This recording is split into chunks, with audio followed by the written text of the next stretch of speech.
Alors, je suis ici au château de Chenonceau, celui qu'on appelle le château des dames. Pourquoi? Parce que les femmes ont eu une influence assez importante sur la décoration de ce château-là. Et il a toute une histoire. Alors, Chenonceau, c'est spécial parce que, à cause de l'histoire d'Henri II, Henri II qui est le fils de François, alors Henri II, lorsqu'il avait 7 ans, il a été donné en otage à l'Italie en remplacement de son père François. Et lorsqu'il est parti, il était accompagné de Diane de Poitiers. Et Diane de Poitiers, donc une comtesse, lui donne un baiser sur le front et ça l'a marqué pour sa vie. Il est tombé éperdument amoureux de Diane de Poitiers.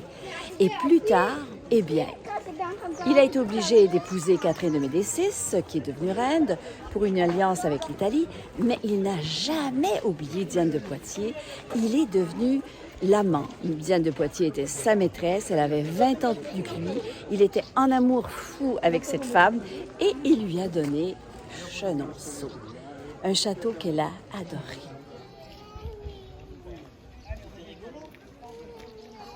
Alors, les jardins de Chenonceau sont magnifiques. Et celui-ci en particulier, qui était le jardin de Catherine de Médicis.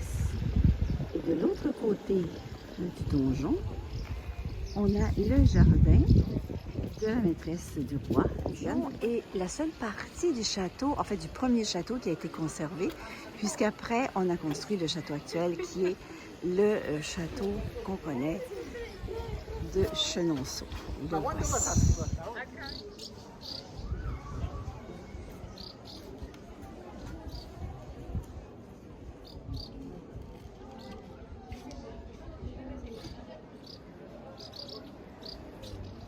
Donc, Diane de Poitiers, la maîtresse, celle qu'on disait d'une grande beauté et dont Henri II en était fou, c'était sa maîtresse, 20 ans plus vieille que lui. Et elle faisait tout pour garder sa beauté, des bains froids aux onguents, à toutes sortes de potions.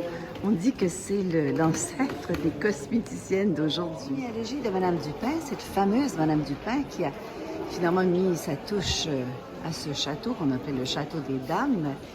Eh bien, c'est l'arrière-grand-mère, je viens de découvrir ça, de George Sand, de son vrai nom, Aurore Dupin. Ici, à l'intérieur du château de Chenonceau, dans la chambre de la maîtresse du roi Henri II, Diane de Poitiers.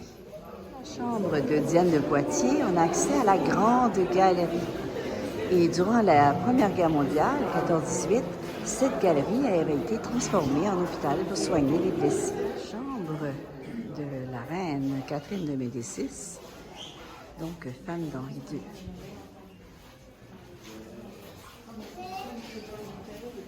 En hommage à sa visite, la visite du roi Louis XIV, le roi Soleil, en hommage à sa visite du 14 juillet 1650, il a offert ce salon au château de Chenonceau. Un salon à son image. Vraiment, c'est ce qu'il y en est. Le château de Chenonceau.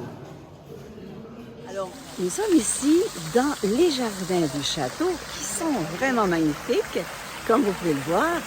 Est-ce que Diane de Poitiers, la maîtresse du roi, a gardé son château? Eh bien non, puisque le roi Henri II a eu un accident, il décède.